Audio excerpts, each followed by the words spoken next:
அலி ஜின்னா. இந்திய பிரிவினை தனிநாடு கோரிக்கையாளர் முகமது அலி ஜின்னா ஒரு இஸ்லாமிய அரசியல்வாதி ஆவார்.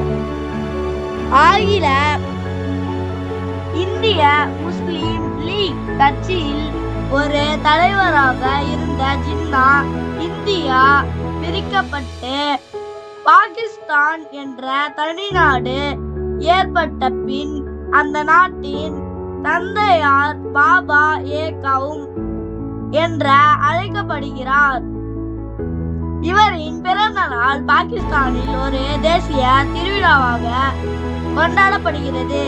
இவர் பாகிஸ்தானின் முதல் தலைமை ஆளுநர் ஆவார். இந்த வீடியோ லைக் பண்ணுங்க, ஷேர் பண்ணுங்க, கமெண்ட் பண்ணுங்க, சப்ஸ்கிரைப் பண்ணுங்க, கூட இருக்க பெல் ஐகானை கிளிக் பண்ணுங்க.